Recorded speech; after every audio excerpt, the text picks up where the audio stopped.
With some of the most prominent racing names in the sport and has amassed an impressive record along the way. He currently represents Hendrick Motorsports as the crew chief for Jimmy Johnson's number 48 Lowe's Chevrolet car. And he has coached Johnson to 6 Sprint Cup championships, including 5 in a row from 2006 to 2010. The duo now has the longest current driver-crew chief relationship in NASCAR. He captured his 6th Sprint Cup championship with Johnson in 2013, and that same year was named Crew Chief of the Year. We are very excited to have him here. That is a wonderful, for those of you who are not NASCAR fans, that relationship is essential to a win. And we have him here to talk to us about that. Chad, please come on up.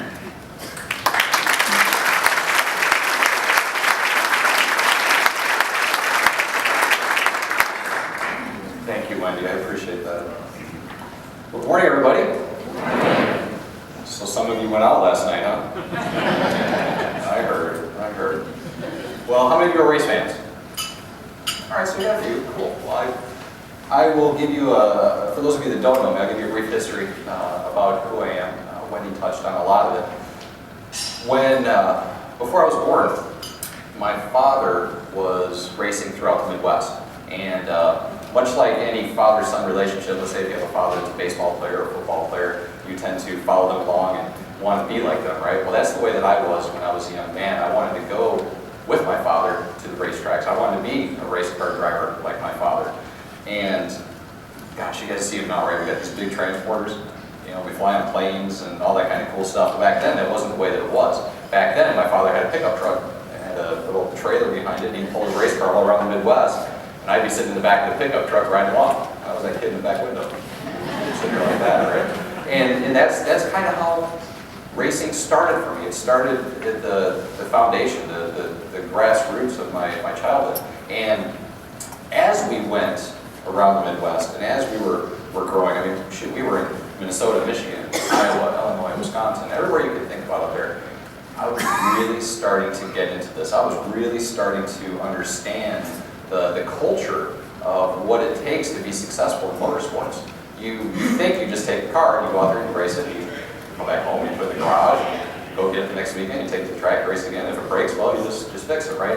Well, my father was a little bit unique when it came to that. He was very detail-oriented.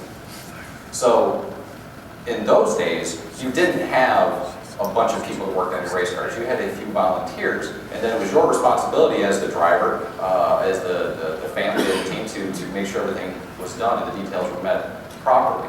Well, my father started to teach me this stuff, and as we were going and as I got older, and I started to take on a little bit more responsibility, I started to realize that, man, these volunteers that you got, they're always there on the weekends to have a good time, because that's why they're there. They want to go and have a good time, just like you guys did last night.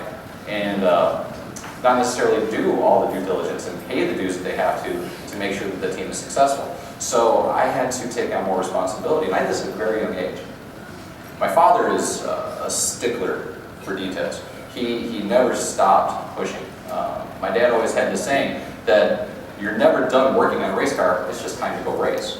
You have to put on your tools and just see what it's got at that point.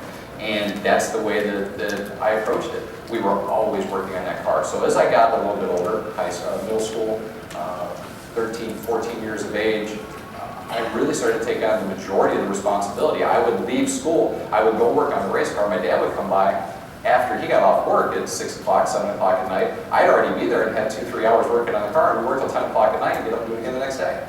And that's how we lived our lives.